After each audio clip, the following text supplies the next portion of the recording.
Negative thinking, negative चीजें हर field में है, लेकिन फिल्म लाइन ऐसी फील्ड है जो कि ओपन है। वहां पे आजकल हर चीज ओपन होने लग गई है, तो इस कारण हमारे जो पेरेंट्स हैं वो भी बच्चों को वहां जाने से रोकते हैं कि वहां जाओगे तो आपके साथ डिमांड कर देंगे, कुछ आपको कॉम्प्रोमाइज करना पड़ेगा, आइदर मनी और योरसेल्फ। तो इसके लिए पहले खुद को स्ट्रांग बनाओ कि हमको कॉम्प्रोमाइज किसी चीज से नहीं करना है।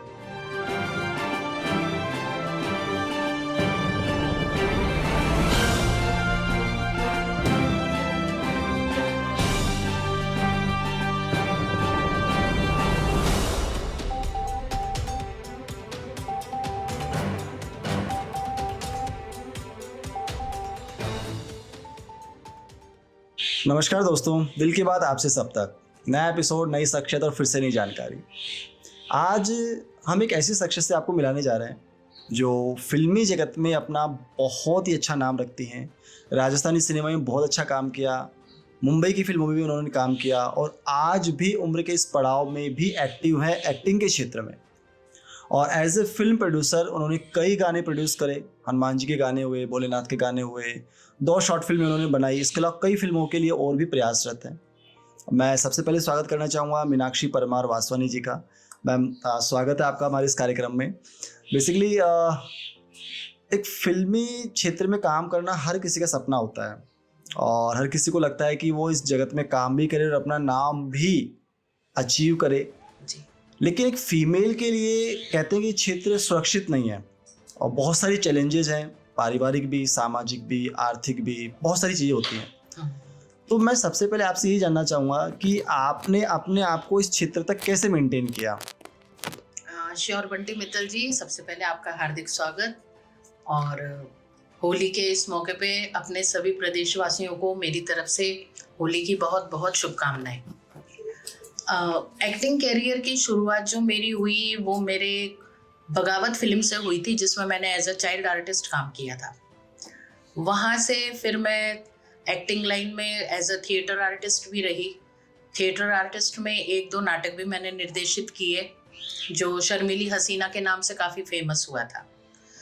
इसके बाद फिल्म के अंदर जो मेरे कैरियर की शुरुआत हुई वो एज अ जूनियर आर्टिस्ट हुई थी BSL की शूटिंग शर्टिंग से। उसमें मैंने सिर्फ 300 रुपये पर डे का काम किया और धीरे धीरे हम लोगों ने ETV के जो लाइव शोज वगैरह आते थे उसमें एज अ ऑडियंस के रूप में भी काम किया। आगे चलते चलते फिर हमको थोड़े थोड़े जूनियर आर्टिस्ट के किरदार मिलने लगे, फिर कैरेक्टर आर्टिस्ट के किरदार मिलने लगे। इस तरह से मेरा सफ़र की शुरुआत बहुत ही अच्छे तरीके से हुई। मुझे ज़्यादा स्ट्रगल नहीं करना पड़ा, मुझे मुंबई जाना नहीं पड़ा। जयपुर में जो भी मुंबई के कलाकार और मुंबई के जो डायरेक्टर्स वगैरह आते थे वो लोग रविंद्र मंच से आर्टिस्ट को चयन करते थे और उसमें एक नाम मेरा भी हुआ करता था। इस तरह से मैंने फिल्म लाइन में एंट्री ली और फिल्म लाइन में एंट्री लेने के बाद राजस्थानी फिल्मों का सफ़र मेरा बहुत शानदार रहा। नीलू अरविंद जी के साथ मैंने 2-3 फिल्में करी और मेरा श्यामधनी दातार, कन्हैया, इस तरह से प्रीत न जाने रीत, काफ़ी सारी फिल्मों में मेरा अभिनय का प्रदर्शन रहा। फिर मुंबई की फिल्म्स आने लगी, उसमें मैंने वेब सीरीज भी की, राजीव जी के साथ काम किया, विशाल भारद्वाज जी के साथ काम किया। तो इस तरह से मेरा सफ़र बहुत आनंदित रहा। लेकिन चैलेंजेस के बारे में आप पूछते हो बंटी जी, तो चैलेंजेस तो देखो हर फील्ड में है। एज अ फीमेल आर्टिस्ट मुझे इतने ज़्यादा चैलेंजेस का सामना नहीं करना पड़ा। वो इसलिए था क्योंकि मेरी प्रॉपर वर्किंग, मेरा टैलेंट और मेरी रेगुलर प्रैक्टिस इसमें बहुत महत्वपूर्ण योगदान दिया। रेगुलर मैं शीशे के सामने खड़े होकर अपने आप को ही इम्प्रोवाइज करती थी। कभी माँ का कैरेक्टर, कभी बहन का कैरेक्टर, कभी गुस्से वाला, कभी सास वाला। इस तरह से मैं अपने आप को ही ट्रेंड करती थी। मैंने कोई स्कूल एक्टिंग ज्वाइन नहीं करा, मैंने कहीं से कोई ट्रेनिंग नहीं ली। ये आपने बहुत ही अच्छी बात बताई बिकॉज मोस्टली हम देखते हैं कि एक्टिंग के लिए आने के लिए बहुत स्ट्रगल है, ये तो हम सभी जानते हैं।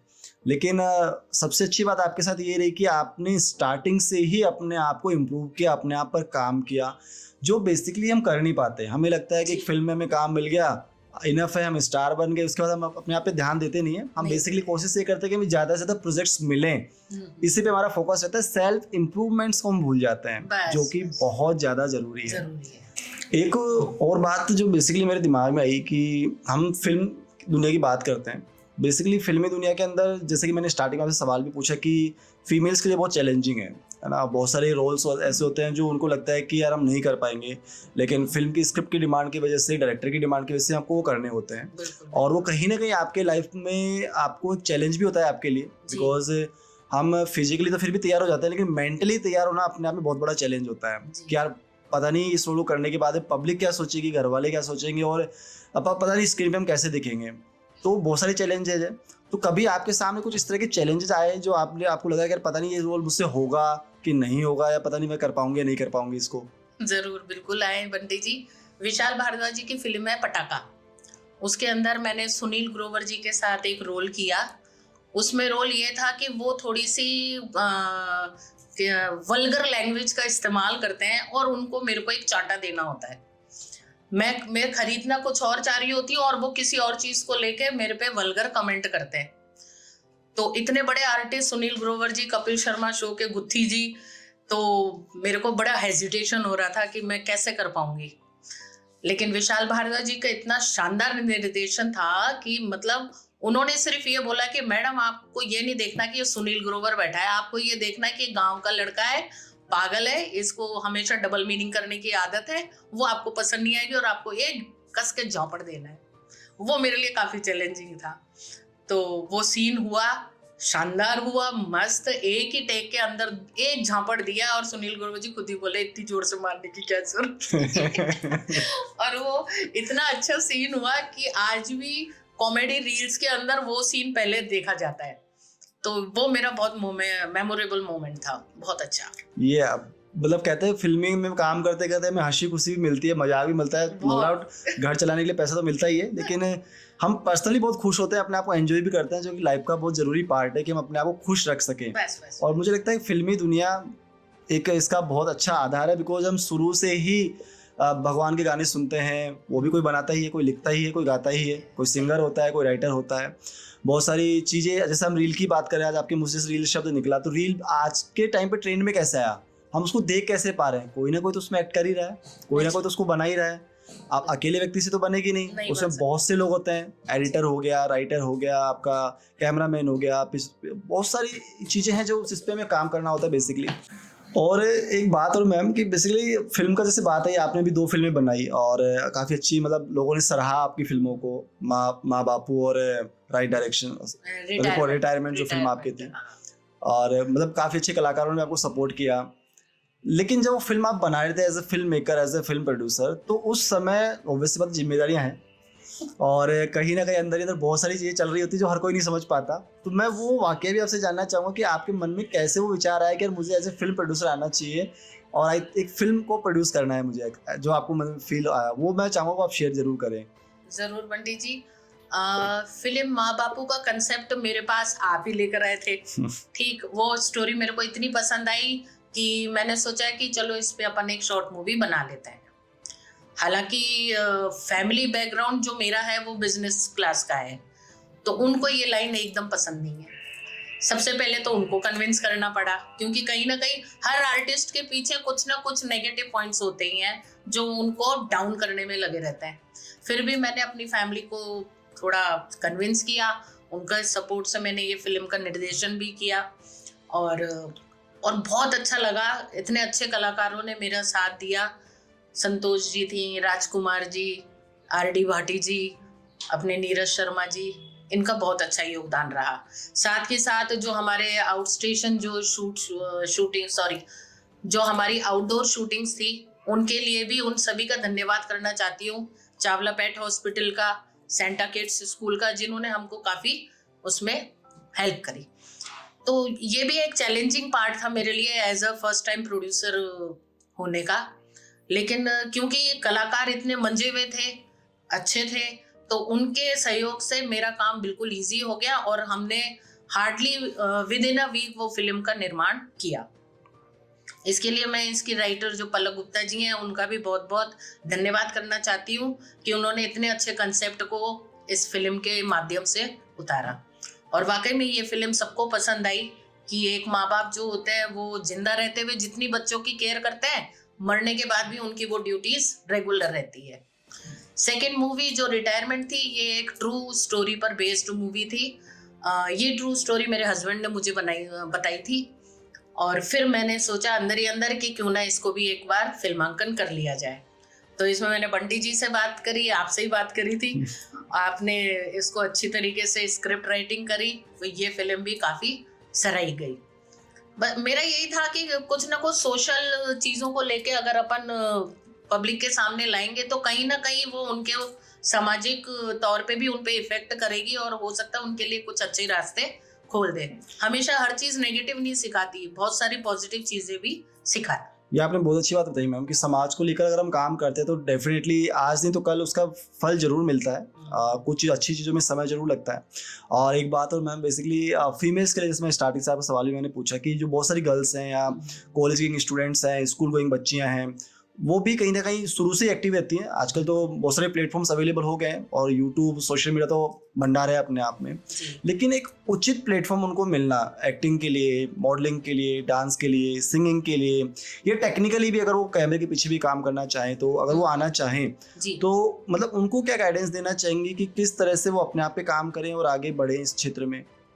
देखो, मोस्टली फीमेल्स जो होती है वो खुद ही इतनी टैलेंटेड अंदर से ही रहती हैं कि उनको कुछ सिखाया नहीं जा सकता, क्योंकि हम परिवार में रहती हैं। जो हम लेडीज़ हैं, हम परिवार का एक पार्ट होती हैं, समाज का एक पार्ट होती है, तो कहीं ना कहीं हमारे सामने काफ़ी चैलेंजेस आते हैं और उसको हम लोग फेस करते हैं। बस उस चीज़ को जो वो फेस अंदर ही अंदर कर रही हैं, उसको प्लेटफॉर्म पे लाना बहुत ज़रूरी होता है। इसके लिए तो मैं बच्चों से यही कहूँगी, आपको अगर अच्छा प्लेटफॉर्म मिलता है तो आप ज़रूर आएँ, ज़रूर सामने आके अपने टैलेंट का प्रदर्शन करें। और हेजिटेशन की कोई बात नहीं है, अगर आप में ना कहने की हिम्मत है तो कोई भी आपका गलत फायदा नहीं उठा सकता।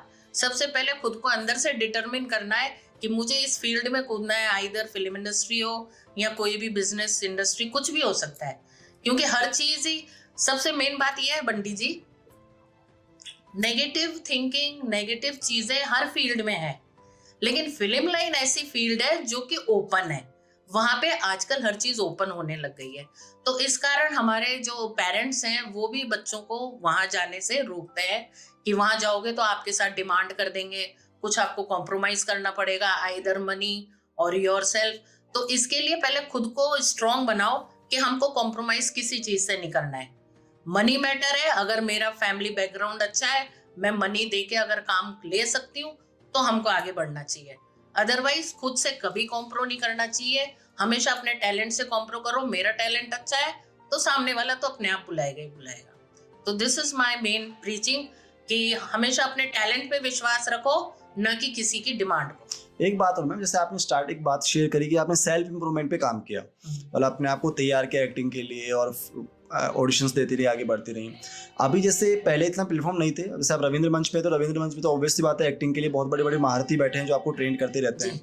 लेकिन कई बच्चे हैं जो डायरेक्ट वहाँ तक नहीं पहुँच पाते, उनको लगता है कि उनको ऐसा मेंटोर मिले या कोई ऐसा फिल्म मेकर मिल जाए जो उनको वर्कशॉप प्रोवाइड कराए, है ना, होम वर्कशॉप हो गई या किसी ट्यूशन अकेडमी के माध्यम से वर्कशॉप हो गई। तो वर्कशॉप में वो अपनी एक्टिंग स्किल को निखार सकते हैं, मॉडलिंग स्किल को निखार सकते हैं, डांस या सिंगिंग स्किल को निखार सकते हैं। अब जाहिर सी बात है, जहाँ पे आप वर्कशॉप लेने जा रहे हो, जो भी आपको ट्रेन कर रहा है, तो उसको भी लगता है कि जो फी जो भी वहाँ का होता है, तो फी तो आपको वैसे बात पे करना ही होता है। लेकिन हम देखते हैं कि फी जो बच्चे प्रोवाइड करा रहे हैं, उनको लगता है महीने 2 महीने में वो ट्रेंड हो गए, ठीक है, जो कि कहीं ना कहीं मुझे लगता है बहुत बड़ी गलतफहमी है। बहुत बड़ी गलतफहमी है। तो उनको, और फिर अगर मान लो 10 15 20 बच्चे ऐसे हैं जो एक ही समूह से निकल के आए हैं, एक ही आसपास से निकल के आए हैं, तो वो अपना कहीं ना कहीं ग्रुप बना लेते हैं और जो उनको ट्रेन कर रहा है उसी के खिलाफ वो चालू हो जाता है। उसकी मतलब नेगेटिव मार्केटिंग करना या उसको बदनाम करना या उसके खिलाफ ही वापस पैसे लेने की भी बात होती है कि यार भैया आपने हमें कुछ सिखाया नहीं, आप हमें पैसे में वापस दे दो। तो आपकी नज़र में क्या ये सब चीज़ सही हैं जो बच्चे आजकल कर रहे हैं, अपने आप को ऐसा मतलब दिखाना चाह रहे हैं? एक्चुअली बंटी जी, बात ऐसी है, आजकल हर किसी को शॉर्टकट पसंद है। 500 रुपए दे दिए फीस के, और अगर 1000 रुपए का काम नहीं मिला तो वो मेंटोर बेकार है। अब उनको ये नहीं पता कि 500 रुपए जो आप दूसरे को दे रहे हो उनको सिखाने के लिए, उन्होंने कितने दिए होंगे या उनके पीछे कितनी उनकी एफर्ट्स लगी है, वो किसी को नहीं दिखता। उनको ये लगता है 500 दिए, 1000 का काम मिलेगा तो हम करेंगे, नहीं तो नहीं करेंगे। ये गलत है, क्योंकि 500 रुपए से कुछ भी नहीं होता। आपके अंदर वो 500 का पावर चाहिए कि आप उस मेंटर को दिखा सको कि हाँ मेरे अंदर ये रुपए जो है ये बिल्कुल डाउन है और मेरा पावर ऊंचा है। अगर वो पावर दिखा दिया फिर तो मेंटर खुद ही उसके लिए इतने रास्ते खोल देता है कि वो इमेजिन भी नहीं कर पाएगा। रही बात ये आजकल छोटे मोटे जो भी हैं, वही जैसे आप कह रहे हो कि ग्रुप बना के अपना खुद ही खोल लेते हैं, वो खोल तो लेते हैं, वो काम भी करते हैं, लेकिन वो लॉन्ग लाइफ नहीं चलता है, वो शॉर्ट लाइफ ही रहेगा। क्योंकि लॉन्ग लाइफ के लिए आपको पूरा डेडिकेशन देना जरूरी है। आजकल क्लासेस लगती हैं, ऑनलाइन क्लासेस भी होने लग गई। जब से कोरोना पीरियड चला तो ऑनलाइन क्लासेस का ज्यादा जोर चलने लग गया।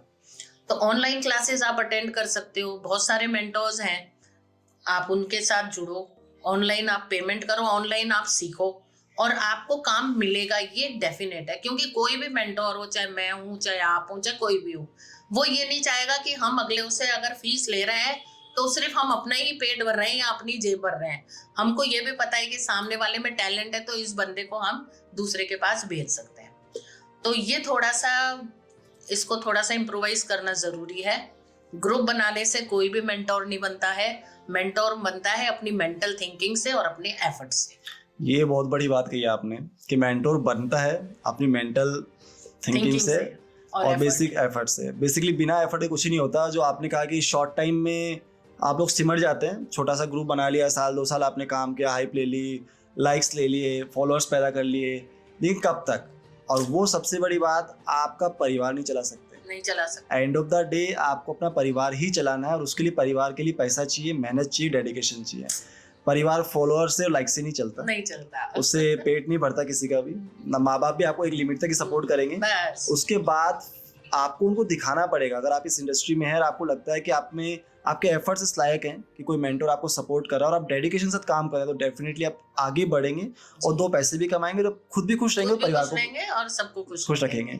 बेसिकली अब एक बात और मैम, जैसे कहते हैं कि हर किसी की लाइफ में एक स्ट्रगल टाइम भी आता है और उम्र का कोई भी पड़ाव हो सकता है। जरूरी नहीं है कि आपको टाइम में स्टार्टिंग में स्ट्रगल नहीं आया तो बाद में नहीं आएगा, और अगर पहले आ गया तो जाहिर सी बात है बाद में आएगा नहीं आएगा उसकी कोई गारंटी नहीं है। क्योंकि स्ट्रगल, स्ट्रेस ये शुरू से लेके लास्ट तक जुड़ाता है। और किसी भी शास्त्र को आप उठा के पढ़े, किसी भी बुक को आप उठा के पढ़े, उसमें लिखा हुआ है कि इंसान जब जन्म लेता है और मरता है तब तक उसके साथ स्ट्रगल तो जुड़ा हुआ है। फिर आप किसी भी फील्ड में हो, चाहे प्राइवेट सेक्टर में हो, चाहे गवर्नमेंट सेक्टर में हो, चाहे अपना प्राइवेट बिजनेस कर रहे हो या कोई किसी का नौकरी कर रहे हो, आप स्ट्रगल तो है आपके साथ में। और वही चीज़ आपकी फिल्म इंडस्ट्री में भी जुड़ी हुई है। और कब काम मिलेगा, नहीं मिलेगा, काम मिलने के बाद कितना सक्सेस होंगे, नहीं होंगे, ये भी नहीं पता। अब इसमें एक सबसे बड़ा पॉइंट ये आता है मैम कि सपोज आपने बहुत सारी फिल्में कर ली है ना, बहुत सारी फिल्में, कहीं किसी के यहाँ आपने एज ए एक्टर काम किया, डांसर काम किया, बैकग्राउंड डांसर काम किया, फिर एक टाइम ऐसा है कि आपने खुद फिल्में बनाई या खुद गाने बनाए, ठीक है, आपने थोड़ा सा अर्न किया, अर्न करके आपने वो काम भी किया, लेकिन फिर भी आपको वो मुकाम नहीं मिला जो एक्चुअली मिलना चाहिए। ऐसा होता है हर किसी के साथ, क्योंकि हर किसी के सितारे चमक जाए जरूरी नहीं है। लेकिन जब आपको मुकाम नहीं मिल रहा है, लेकिन हाँ आप सस्टेन कर रहे हैं, आप अपना घर परिवार चला रहे हैं, सुख शांति से खर्चा चला रहे हैं, लेकिन आपको मुकाम नहीं मिला है जो आप चाह रहे हैं बेसिकली, तो उस समय पे कहीं ना कहीं इंसान शुरू से लेकर अंत तक प्रेशर में चल रहा होता है, एक अंदरूनी स्ट्रेस जो किसी को शेयर नहीं करता हो। तो उस दौर में इंसान या कोई भी स्टूडेंट है या कोई भी मेंटोर है, तो वो अपने आप को फिट कैसे रखे और कैसे उस स्ट्रेस को डील करे। ये सबसे बड़ा एग्जांपल तो मैं खुद का ही देती हूँ। मैं as a mentor, as a producer, as an artist, मैं काफ़ी स्ट्रेस में गुजरी हुई हूँ। सबसे मेन स्ट्रेस जो आता है एक आर्टिस्ट के लिए वो उसकी फैमिली का होता है, क्योंकि वो अपनी फैमिली से अगेंस्ट उस रास्ते पे चलता है जो उसकी फैमिली को पसंद नहीं है। वो सबसे बड़ा एक स्ट्रेस होता है। उसको आप कैसे ओवरकम कर सकते हो? वो एक ही तरीका है, जस्ट इग्नोर देम। आप उनको इग्नोर करके आगे बढ़ोगे तो आप मंजिल पाओगे। अगर आप उनको इग्नोर नहीं कर सकते तो फिर खुद के टैलेंट को इग्नोर कर दो कि रहने दो, जो मम्मी पापा कह रहे हैं, जो हस्बैंड कह रहा है, जो भाई बहन कह रहे हैं, हम वही कर लेते हैं। क्योंकि हो सकता है कि जो हमारे टैलेंट हमको नहीं दे पाए, हो सकता है कि उनके जो प्रीचिंग्स हैं, उनकी जो लाइन्स हैं कि बेटा ये काम कर ले तो इसमें सक्सेस हो जाएगा, तो एक बार उनकी तरफ भी चल के देखो। क्योंकि हम ये नहीं कह सकते कि हमेशा हम राइट है और वो रॉन्ग है। हो सकता है कि वो राइट हो और हम भी रॉन्ग हो सकते हैं।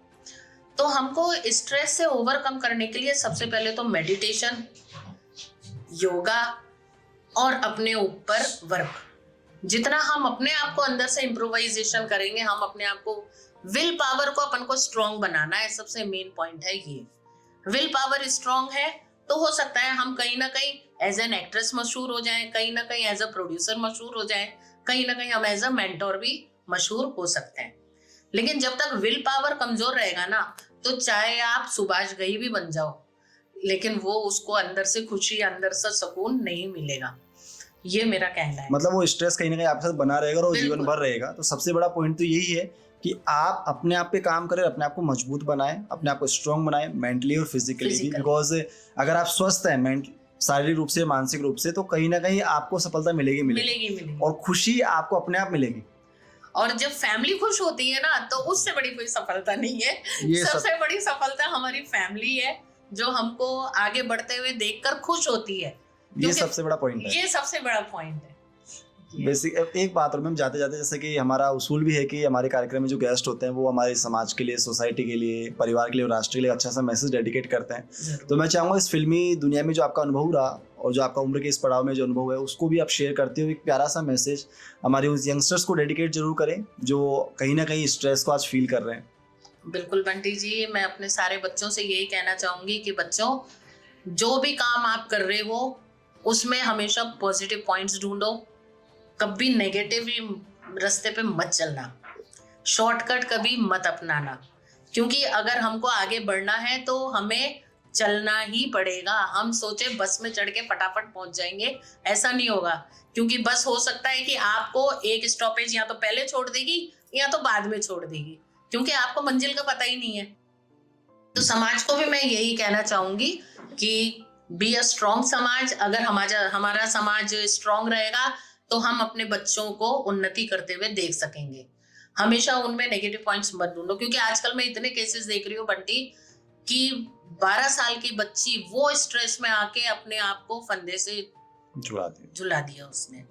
इतना स्ट्रेस भी हमें अपने बच्चों पे नहीं डालना है कि वो बच्चे हमको इग्नोर कर दें, अपनी लाइफ को इग्नोर कर दें।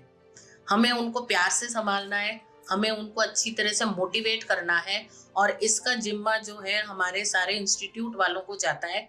उन लोगों को एक मेडिटेशन सेंटर अपने हर स्कूल में होना चाहिए, जिससे कि हम इस डिप्रेशन से, इस स्ट्रेस से ओवरकम कर सकें। ये बहुत बड़ी बात बताई आपने, और मुझे लगता है कि आपको आज की सेशन से कहीं ना कहीं बहुत कुछ अच्छी जानकारी प्राप्त हुई होगी, और आप अपने जीवन में डेफिनेटली, जैसा कि मैम ने बताया, स्ट्रेस से बाहर निकलने की जरूर कोशिश करेंगे। और उन सभी इंस्टीट्यूट्स को, जैसा कि मैम ने एक आपको रिक्वेस्ट ही किया है कि कोशिश करें कि काउंसलिंग सेंटर या मेडिटेशन सेंटर आपके आसपास हो, हर स्कूल में हो, हर इंस्टीट्यूट में हो, ताकि हमारी नई जनरेशन, हमारे सुनहरे भविष्य हमेशा हंसते खेलते रहें और देश के विकास में अपना महत्वपूर्ण योगदान दें, चाहे वो किसी भी इंडस्ट्री में काम करें। और आपने इतना कीमती समय दिया, इसके लिए बहुत बहुत धन्यवाद मैम। फिर मिलेंगे नए एपिसोड में, नई शख्सियत के साथ, नई जानकारी के साथ। दिल की बात आपसे सब तक।